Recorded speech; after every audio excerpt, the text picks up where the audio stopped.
agora com a segunda parte da Assembleia, que é uma pessoa especializada na questão de epidemias, bastante especializada, a doutora Helena Greco. A gente agradece, inclusive representando o secretário de Estado, né? Então, se eu quiser fazer uma colocação inicial, presidente, fica à vontade e depois passamos para a prefeita. Pode falar alguma coisa e aí passa para o sistema de pergunta. Obrigado, Brandão. Agradecer a toda a mídia aqui presente. Realmente tivemos aí uma manhã de focada muito nessa nova epidemia aí que está na mídia. A gente fica muito feliz aí de saber, e eu como presidente do corpo técnico que a gente tem, o secretário de saúde da nossa região, a doutora Helena, agradeço, viu, doutora Helena, que veio aqui de uma forma muito desprovida de trazer realmente a verdadeira informação. E já fica aqui uma dica aí para vocês de como foi essa reunião, e que a gente fica um pouco preocupado com relação às grandes mídias focando nessa nova epidemia que está lá na China e que tem números muito pequenos perante a outras epidemias que estão presentes aqui no nosso país. A gente fica vendo aí, vou dar algumas sugestões para vocês, esse coronavírus aí, que é o novo vírus que está surgindo lá na China, ele tem um potencial de transmissão para 4 pessoas. Sarampo, que está presente aqui no nosso dia a dia, para 18 pessoas. Os índices de mortalidade do coronavírus é menor do que o sarampo. Estamos entrando agora na época de chuvas, que temos aí a dengue, temos H1N1. Então a gente fica um pouco preocupado, e a nossa sugestão aqui, que a gente vai estar encaminhando para o governo do Estado, para o governo federal, que acho que o consórcio tem essa obrigação, fruto do corpo técnico e fruto de todo o histórico do consórcio e toda a força política que o consórcio tem, é passar essas sugestões, que a gente fica preocupado de tanto o governo do Estado, o governo federal, para que ele dar uma resposta para a mídia mundial e deixar programas importantes, como é o programa da dengue, da prevenção da dengue, do sarampo, do H1N1, que aí está presente aqui no nosso dia a dia. Então a gente fica um pouco preocupado. A gente vai estar realmente, inclusive, procurando e sugerindo para o governo que faça uma campanha de comunicação, e que a gente vê de fato as distorções que chegam fruto da força que a mídia tem nos dias de hoje, com as redes sociais, com o blog, com a TV, enfim, e que chegaram aqui informações a respeito de casos aqui no ABC que foram totalmente sem nexo, sem veracidade, e que a gente nos preocupa muito. Então, acho que a forma, de fato, que a gente achou de suma importância é que a gente não possa perder o foco nos vírus que estão presentes no nosso dia a dia, na nossa região, no nosso país, e que a gente não possa, com essa pressão que a sociedade vem tendo, fruto dessas informações mundiais, o foco dessas epidemias que, como eu disse anteriormente, estão presentes aqui. Então, doutora Helena, eu passo a palavra para a senhora, porque eu tenho certeza que a senhora tem muito mais know-how e capacidade de estar enriquecendo essas falas, mas em síntese foi essa a pauta lá do consórcio com relação a essa nova epidemia mundial, que graças a Deus no nosso Brasil representa números muito pequenos. E quando a gente vê números lá, 37 mil casos na China, um país que tem 1 bilhão de habitantes, muitas vezes as pessoas não fazem essa proporção, e que deve ser feito. Aqui no Brasil, teve 9 casos suspeitos para um Brasil inteiro que tem uma população enorme. Então, está acho que faltando um pouco esse nosso raciocínio de ver a quantidade de casos para aquela população, e a gente fica tranquilo, como eu disse, a doutora Helena deu uma aula aqui de epidemiologia para a gente, e a gente tem um corpo de secretários que foi muito enriquecedor e muito produtivo para todos nós. Obrigado, Gigi. Oi. Olá para todos. Então, eu só quero complementar com o secretário, e só reforçando informações que a gente até já damos entrevistas, talvez, para um de vocês. Então, assim, quando a gente estamos falando do coronavírus, claro, dá impacto na imprensa, porque nós estamos falando de um vírus. O coronavírus, ele já é conhecido entre nós, não é? Ele já pode dar quadros de resfriado comum, no entanto, ele sofreu uma mutação e essa mutação desencadeou a ocorrência de formas mais graves, sendo como uma das principais complicações a pneumonia, não é? E agora, como é um fato novo, ele ganhou a mídia, né? Ganhou a mídia e a gente só fica falando muito desse assunto. É bom isso? É bom. Agora, também por um lado é importante esclarecermos, né, a nossa população, né, os nossos leitores, que esse vírus a gente tem que investigar, nós temos que acompanhar. E quais as ações então que o Ministério está tomando, né? Então o Ministério, nós estamos trabalhando junto com o Ministério, que está trabalhando com a Organização Mundial da Saúde, né? Estamos trabalhando com caso suspeito. Então, é isso que a gente está reforçando. Quem é o caso suspeito? É uma pessoa de qualquer idade que apresente febre e algum sintoma respiratório, tosse e coriza nasal. Se a gente para na definição de caso em cima desses aspectos, nós teremos vários. Quem não conhece, quem não tem filho, quem não conhece pessoas que têm uma virose, não é? No entanto, a gente sempre deixa muito claro, a pessoa que tiver esse conjunto de sinais e sintomas, qual vai ser, o que é importante? Qual é outro fator importante para definir o caso? Que ele tenha vindo da China nos últimos 14 dias. Por que nos últimos 14 dias? Porque é o período máximo de incubação. Então, essa é a mensagem mais importante, não é? Aqui, que a gente estava colocando, nós estamos falando de um vírus novo, cada vez que fala de um vírus novo, de uma mutação, claro, o alerta é dado, mas nós temos que ter serenidade. Serenidade no que diz respeito a não causar pânico, não é? Pois sabemos muito bem que as viroses, principalmente entre as crianças, isso é uma coisa frequente. Então, nós temos às vezes situações de pessoas que vão no pronto-socorro por conta de uma virose e que não veio da China, né? Então, o papel da imprensa é muito importante no sentido de reforçar qual é a definição de caso. Também, por outro lado, é importante estarmos atentos à notificação. Neste momento, no estado de São Paulo, nós estamos com 3 casos, 2 no município de São Paulo e outro na Grande São Paulo. As 3 pessoas estão muito bem. E quais as medidas, então, que são tomadas? Nesses 3 casos, as pessoas são avaliadas adequadamente, né, examinadas. Estando bem, o isolamento está sendo no domicílio, é isolamento domiciliar. Claro, havendo necessidade em relação à manifestação clínica, poderá, devido à sua manifestação clínica, ser feita essa observação em ambiente hospitalar, né, a depender da manifestação clínica. Mas esses nossos 3 casos, e os que já tivemos outros casos suspeitos, todos foram em isolamento domiciliar. Isolamento domiciliar, certo? Por 14 dias, que é o período máximo de incubação para avaliação adequada se essa pessoa vai apresentar sintoma ou não. Neste momento, até nesse momento, nós não temos nenhum caso confirmado. Somos uma regra, se possível, uma pergunta por vez. Yasmin, do Diário do Grande ABC. Tanto o coronavírus quanto a dengue, pelo menos aqui no Grande ABC, a gente está trabalhando muito com a prevenção, inclusive estamos na semana estadual, né, do combate à dengue.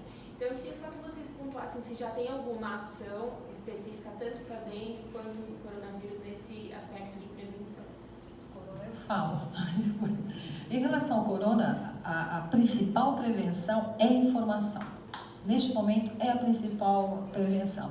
É adequada informação, explicando qual a definição de caso suspeito, não é? Não estão trabalhando com caso confirmado neste momento. A vigilância epidemiológica sempre trabalha com caso suspeito. Então, a informação será: qualquer pessoa de qualquer idade que apresentar febre e acompanhada de tosse ou outro sintoma respiratório e que tenha vindo da China, neste momento é a China, nos últimos 14 dias, por favor, procure os serviços de saúde para uma adequada avaliação. Isso. Tá bom? Agora, em relação à dengue, você quer falar um pouquinho da dengue, né? Das medidas? Para a dengue, né? Reforçando um pouco isso que você já colocou, que são doenças que às vezes você chega e pode ser uma ou outra. A definição de caso também é uma coisa que toda a vigilância trabalha com isso.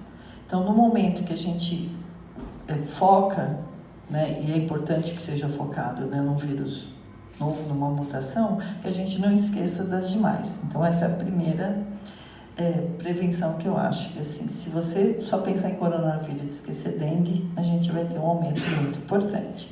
E a prevenção maior nesse momento é realmente com os criadores domiciliares, que são o nosso grande foco. A gente tem, sim, outros, né, em escolas, em indústrias, a gente trabalha com esses que a gente chama de imóveis especiais, que eles também são potenciais foco de dengue, mas o foco domiciliar é a maior prevenção. É trabalhar com a população para que ela não esqueça de olhar para o seu quintal, para os seus depósitos dentro de casa, né? Que é uma dificuldade muito grande de todos os municípios no estado de São Paulo. Pegando aqui um gancho, a gente teve uma notícia muito chata e que realmente o Brandão vai estar buscando todas as colocações oportunas e muito enriquecedoras dos nossos secretários, que é a postura do governo do Estado, que está aí querendo participar da dengue quando realmente é feito o relatório e que veja que esse ano teve 2 vezes a quantidade de incidência do ano passado. Está pensando na ação posterior àquela pessoa estar doente, e a nossa sugestão é que o governo do estado venha participar e que a gente possa tratar não da dengue, mas da larva do mosquito, que eu acho que é a maior, vai ter uma eficiência melhor e vai trazer um custo menor para toda a sociedade, para o governo do estado, para os municípios, e principalmente vai estar fazendo uma postura que eu acho que da saúde deve ser feita, que pensa muito na saúde quando a pessoa está doente, e não pensa muito na prevenção, que é mais barata, mais eficiente e menos dolorosa. Então, pegando aquele gancho que eu falei anteriormente, o Brandão vai estar formulando um ofício, tanto para o governo do estado como para o governo federal e para o Ministério da Saúde, relatando realmente essas sugestões, e para o governo do estado em particular, porque a gente vê de uma forma errônea essa postura de querer ser participativo depois que tiver a informação já no fim desse período de epidemia. Então, a gente ficou um pouco chateado com essa informação, mas a gente vai estar realmente fazendo essa sugestão e torcendo, que eu tenho certeza que a gente vai estar revertendo essa postura que é, de fato, como já vimos isso em inúmeros anos passados, que é tratar da larva, ver realmente os pontos de proliferação, caixa d'água, pneu, vaso, enfim, acho que essa é a maior eficiência com relação a fazer toda aquela parte de pulverização, que só o governo federal tem capacidade e poder para fazer tudo isso. Então a gente vai estar fazendo essas sugestões, tanto para o governo do estado, como para o Ministério da Saúde.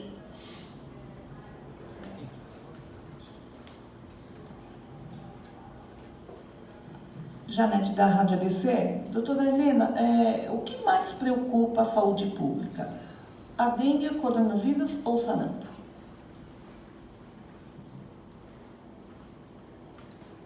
As 3 doenças merecem a preocupação, as 3 doenças, né? Então, colocando em relação à dengue, né, como a Maria do Carmo já colocou, é uma preocupação, certo? Mas as medidas estão sendo tomadas, todos os esforços estão sendo tomados. Mas a dengue sim é uma preocupação, né? Principalmente a depender da evolução clínica, então também é uma grande preocupação. Em relação ao sarampo, nós temos uma questão que eu quero reafirmar, que é uma preocupação. Não tínhamos uma epidemia como essa no estado de São Paulo há cerca de 20 anos, a nossa última epidemia foi há 20 anos. Nesses últimos 20 anos, várias ações de vacinação foram realizadas, vacinação em campanhas em crianças, campanhas em homens e mulheres, e isso fez que esse período de quase 20 anos não tivéssemos o aumento de casos de sarampo. No entanto, o que eu quero só reforçar? Sarampo tem vacina, não é? Então, daí a importância das pessoas que ainda não tomaram vacina, que, por favor, procure um posto de vacinação mais próximo da sua casa. Nós estamos falando de uma doença imunoprevenível, não é? E aí tem um esquema, eu vou aproveitar para vocês colocarem o esquema, não é? Então, a vacina do sarampo faz parte do calendário, as crianças, toda pessoa de 1 a 29 anos de idade, é importante que tenha na carteira de vacinação 2 doses. quem tem entre 30 e 59 anos de idade tem que ter na carteira, pelo menos, tem que ter uma dose. Quem tem 60 anos ou mais não precisa, porque quem teve 60 anos ou mais já teve a doença. Então, a divulgação desse calendário é muito importante, porque é uma doença imunoprevenível. Em relação ao coronavírus, né? Em relação ao coronavírus, o que a gente veio aqui colocar, que nós temos que ter, qual é neste momento o foco? O foco é notificação dos casos suspeitos. Não há, e aquilo reforçando, não há necessidade de alarde, não é necessário, certo, ficar em casa, não é necessário uma outra situação que a gente tem visto, pouco, mas pessoas saindo de máscara na rua, não temos essa necessidade. Agora, qual é o nosso foco em relação ao corona? Notificação do caso suspeito. Então, nós estamos divulgando isso em todos os nossos equipamentos de saúde. Então, a notificação do caso suspeito é fundamental, porque a partir do caso suspeito, mais uma vez ressaltando, qualquer pessoa em qualquer idade, com febre, acompanhado de um sintoma respiratório, como tosse e coriza, e que tenha vindo da China nos últimos 14 dias, é uma pessoa que será investigada, avaliada e acompanhada, né, por pelo menos 14 dias. Daniel, do Saco Diário, a senhora falou que tem 2 casos na capital e uma grande São Paulo, eu gostaria de saber de qual cidade que é. E perguntar para o presidente também desse ofício que o Bruno vai fazer aí em relação ao governo do Estado, quando estão pensando em fazer isso, explicar um pouquinho mais, que não ficou claro quais serão essas ações. Por favor. A cidade de Barueri, é isso, né, doutora Helena? A outra cidade de Barueri, já posso dar informação. E na verdade. Não é no ABC. No ABC. Não, e Daniel, na verdade, um ofício que a gente vai fazer é colocar todas essas sugestões que o secretário de saúde das 7 cidades tiveram, para que a gente possa enriquecer aí as ações do governo do Estado e do governo federal. Como eu disse... A prevenção, é isso? Está falando com relação ao coronavírus? O senhor falou Não, do dengue. Isso, essa é a gente tem aqui 3 pautas. Acho que a dengue, o sarampo e o coronavírus. O coronavírus é aquilo que eu disse que a gente fica um pouco preocupado, porque a gente vê que o que está na mídia hoje é o coronavírus, que está lá na China, que só tivemos 9 casos no Brasil, que não estão ainda certos se são ou não, 37 mil na China, numa população de 1 bilhão de habitantes, e a gente está focando num vírus que, meu amigo, tem uma escala muito menor, e ao contrário do sarampo, como eu disse anteriormente, que a gente vê aqui, uma pessoa com sarampo pode passar o sarampo para 18 pessoas. O coronavírus, e o sarampo está presente aqui. O coronavírus pode passar por máximo para 4. Então isso nos preocupou muito e que a gente vai estar passando inúmeras sugestões, tanto para o governo do Estado como para o governo federal, com relação a uma campanha de comunicação mais eficiente para tirar realmente esse mal-estar e esse sentimento aí de muito medo da população, porque de fato, como eu disse anteriormente, temos vírus aqui e doenças que estão presentes na nossa região, na nossa história há muito mais tempo e que tem realmente um potencial de transmissão e de morte muito maior. Como eu disse anteriormente, o sarampo, como a gente disse anteriormente, a dengue. Como eu disse, uma das sugestões que vai ser dada, que é passar para o governo do Estado, que possa ter uma ação mais presente junto aos municípios, que é o quesito de buscar recursos, como já foi feito no passado, que a gente possa estar indo nas casas das pessoas e faça todo esse monitoramento da larva, que possa realmente estar orientando as pessoas a mudar os seus costumes para evitar a proliferação. Porque depois que o mosquito nasceu, a dificuldade é muito maior de a gente frear essa epidemia do que quando a gente já está ele ainda no período da larva. E isso requer a participação do governo federal, do governo do Estado, dos municípios, mas principalmente dos costumes da população.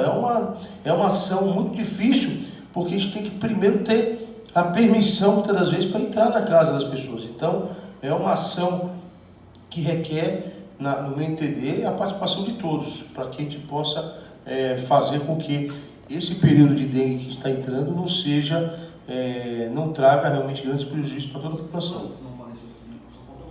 Agora, a gente vai sairmos, o Brandão hoje à tarde vai estar buscando, essa semana vai estar buscando todas essas sugestões do... Tá? Isso. Terça-feira. Isso. Então a gente está aqui juntando todas essas sugestões que foram feitas pelos secretários para que a gente possa mandar um ofício do consórcio enriquecedor e com muitos argumentos. Doutora Helena? Posso complementar um pouco antes da pergunta, até aproveitando o gancho, por causa da questão da dengue.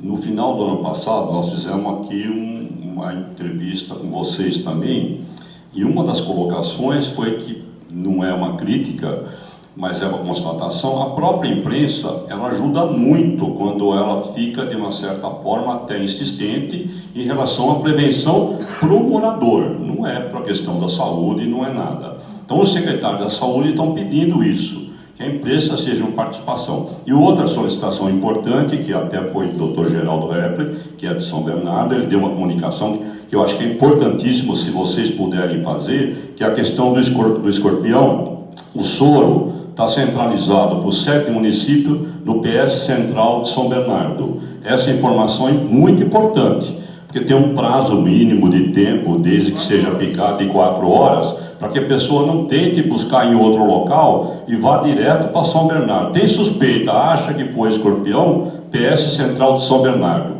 Isso foi uma solicitação dos secretários no nosso GT de Saúde, que eu estou passando para vocês, e vocês são fundamental na questão da prevenção, mais do que nós mesmos. Desculpa, em complemento. Só antes da pergunta, depois a assessoria do consórcio está passando detalhes dessa questão do atendimento do escorpião, tá? Nosso líder. Boa tarde, sou Carlos do Repórter Diário. Queria perguntar para a doutora quanto que essa questão das teorias da conspiração em cima das vacinas acaba atrapalhando nessa questão do sarampo, porque a gente vê que muita gente acaba não indo tomar não só a vacina do sarampo, mas outras vacinas, porque tem medo, receio, porque ouviu falar e não sei o quê. Quanto isso atrapalha? Não temos hoje números para dizer o percentual de pessoas que deixam de tomar vacina por conta das fake news. Mas nós já temos fatos. Quais são os fatos?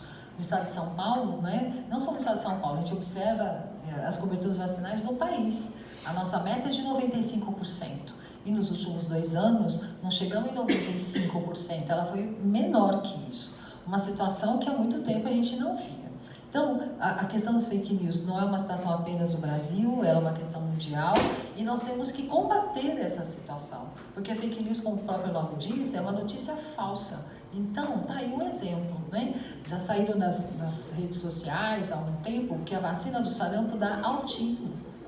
De modo nenhum. E essa matéria, dizer que o sarampo dá autismo, saiu numa revista de renome, né, internacional, foi colocado isso, demonstrou-se que isso não é uma verdade, é uma fake news. Esse artigo foi retirado dessa revista. No entanto, temos pessoas ainda que continuam acreditando nessa notícia falsa, que são as fake news. Então, o que eu queria só ressaltar, a gente sabe que isso impactou. Qual o percentual hoje a gente não tem ainda o quanto é esse percentual, mas na área de vacinação, independente de eu saber o quanto isso impactou ou não, é uma notícia falsa. Então, que eu quero uma mensagem final. As vacinas são excelentes, as vacinas são extremamente seguras e de elevada eficácia. Cada vacina, antes de ser liberada, ela passa por 3 etapas que comprovem a sua segurança, que comprovem a sua eficácia. O Brasil tem um dos maiores programas nacionais de imunização, então não vamos cair nessa, não vamos deixar-nos pegar por notícias falsas. As vacinas do calendário básico são excelentes, extremamente seguras e a melhor forma de prevenirmos contra a doença. E está aí uma notícia importante, né? A vacina do sarampo, é fundamental que as pessoas que ainda não tomaram a vacina do sarampo, que por favor procure um posto de saúde mais próximo da sua casa. Por conta do horário,